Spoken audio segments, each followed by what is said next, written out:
Ayeka, exploring the depths of Jewish wisdom together. Every so often we have these quiet moments when we ask ourselves existential question. What's the purpose of it all? What am I needed for? What's really my place in the world? Am I making a difference to the world, to God, to my people? Am I accomplishing what I'm supposed to be accomplishing? These are the kind of thoughts which we have when we're wondering sometimes, am I meeting up to the expectations of life, of where I would hope to be and where I want it to be? There's a fascinating figure in this week's portion, this week's Parsha. And when you study his story, you see that he too seemed to have had an inferiority complex. His name was Yisro. Now the story goes, Yisro was a Gentile, and he was detached from the Jewish people. He wasn't Jewish. And suddenly, Vayishma Yisro, the Torah tells us that Yisro arrived with the Jewish people. And he came and he was present, he presented himself to the Jewish people. And later on he ended up converting. Now what's interesting is the timing that Yisro arrived at. There were a whole bunch of miracles that took place. The Jews got out of Egypt, there was an exodus, there were 10 plagues. It was extraordinary events that were taking place. Then there was the splitting of the sea, there was the manna that came down from heaven, and then there was the war that Amalek, this nation, attacked the Jewish people. The commentary Rashi points out that Yisro didn't come to any of the miracles. What did he hear? What prompted him to come? Rashi notes, if you look at the timing, he heard of the splitting of the sea and he heard of the war with Amalek, and then he came. And that begs the question, why would he only come now? Why didn't the other miracles prompt him to come?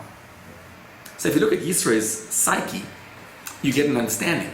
Because it's not that he didn't recognize the miracles. Hasidic teachings explain that Yisro was actually very impressed by the miracles. In fact, he thought it was awesome. He thought it was so awesome and so impressive that there's no benefit for me to come. There's no need for me to come. They don't need me. And he looked at himself and he felt unnecessary. I'm a Gentile. I'm a Midianite priest. There's no benefit to me coming. So he saw the plagues, he saw the splitting of the sea, and he's like, okay, very nice, and what do they need me for? And then came the transitional moment. Amalek attacked, and Yisro was looking, and he found it perplexing, because it appeared up until now that the process was evolving and was rising higher and higher. The Jewish people got out of Egypt, they're getting ready for this momentous occasion of receiving of the Torah. They have the plagues, wonderful. They have the splitting of the sea, going up. They have so many miracles. And suddenly the whole trend was lost. Everything was disrupted. Amalek attacks. When Amalek attacks, the people, or the nations, were all in awe of the Jews. The Torah tells us, "Nomegu kol yesh v'echnan," even as far as Canaan, the people of Canaan, when they heard about the splitting of the sea, they were petrified. The whole world was in awe. The PR was incredible. When Amalek attacked the Jews, the PR stint disappeared. Amalek was apathetic. They couldn't care less what had happened, what miracles God had done. They just attacked. And the awe amongst the nations was compromised. And to boot, God tells Moshe, he says, go send soldiers to fight Amalek. In other words, it was fought in a natural war. Instead of fighting a battle like the previous ones, and plagues and miracles and splitting of the sea, this was fought with regular soldiers. And Yisro is examining this and analyzing it, and he says, I don't understand. After the splitting of the sea, you guys were on such a high. Everything has just been lost. Where is the preparation for Matan Torah? And suddenly it dawned on him that perhaps I am needed now. And suddenly he looked at his own inferiority complex and he said, you know what? Until now, I thought I was not needed. I thought, what's the point of me going?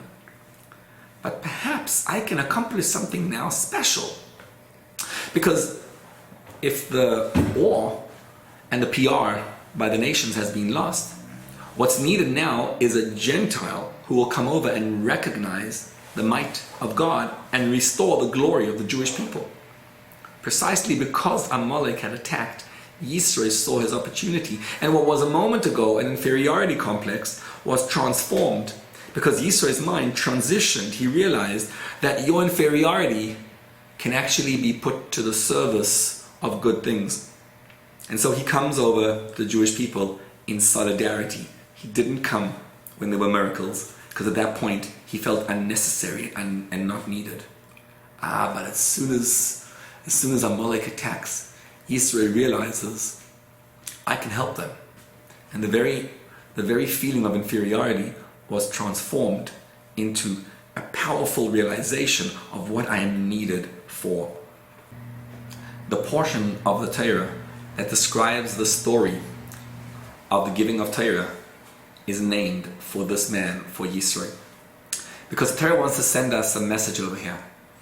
That just as Yisro was pondering the futility and meaninglessness of his own existence and felt inferior and unnecessary, that whenever we ourselves feel that too, and we feel like, what's the point? What am I needed for? It is by shifting our thoughts, by transitioning our mindset. Because that point that you're in can actually be transformed. Because what the Torah is looking for is regular people. People who have to fight for the existence of life and struggle. And in your struggle, when you rethink your struggle and you realize you're not struggling, this is where God wants the Torah given. And through that realization, our lives, we are empowered in our lives to lead meaningful, real lives.